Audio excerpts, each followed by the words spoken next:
Right guys, in the video today, I have been challenged to run World Eaters at a recent event. Well, to be exact, Boltstorm on the 25th of this month. And my list involves 2 Chaos Spawn, maybe 4. It's currently the 20th, and I need to get one built and painted before, obviously, Saturday.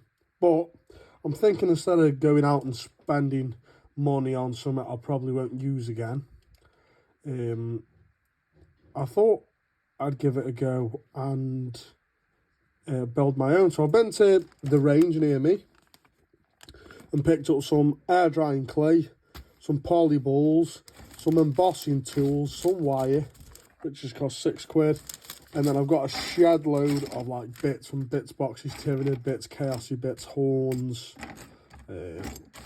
just all sorts of crap I can just throw on and make some sort of Chaos Spawn. Because I've just been looking at the lore behind them, and they could literally be whatever you want. They just mutated to Hal, so yeah, we're going to go for it. So firstly, I started by gluing some polyballs together, just using some wire and glue to sort of melt and weld them together. Because once you put super glue on them, it acts as like a really strong bond. It almost like glue welds them together. Then as you can see, I snipped a head off a Tyranid and stick it backwards for like a pincer mouth. I used arms off like 3D printed 8-bound, one with a sword. I know they don't have swords and stuff, but you know what, it looked cool, so why not? I used a leg off a Tyranid, 3D printed Tyranid, and some like, I don't know what the models were called, but some arms. So then on the second one, I got some old Kroot boxes, so I snipped the leg off one of the beasts it looked like. I don't collect how, it was just off a mate. Snipped the leg off one of the beasts for glue it on the side. And then I actually end up, what you'll see in a minute, is snipping the heads of the Kroot in half. And then using the hair of the Kroot to make like spikes on top of the head. And you can just see me here gluing the legs on. Another little bit, I think it's like a big hoof of like a Tyranid or something. So they're the snipped off heads of the Kroot. Then I was just using more 8-bound arms, just to make it look more mutated and more cool. I think that's off a Chaos Spawn, that bit there. I end up moving it from there because I don't like it. But yeah, there you go. So you move it next to the hand, it just frees up the front a little bit so it's not too chaotic. Obviously glue it down. I did have to reinforce the legs with a 3rd leg because they were that tipsy. So then I get the air drying clay. This was the most therapeutic fun I've had doing 40k in ages.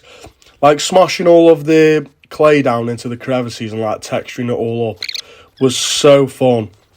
I mean, to be fair, this project took way longer than I thought it was going to. I thought it was going to be done in a couple of hours.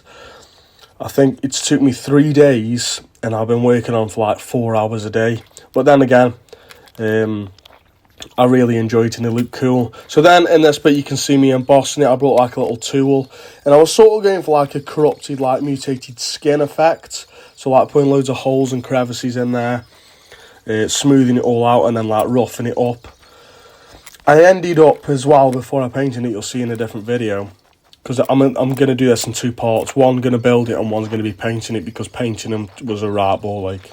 But I end up melting the polyballs with a lighter to give it like a skin, like stretched and melted look, and it looked really cool.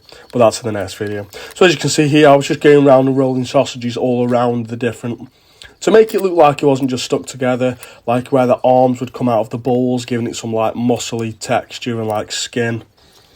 But yeah, I'm gonna release the second video tomorrow, so make sure you stay tuned for that. As you can see here, both of them together, unpainted. I think they look cool.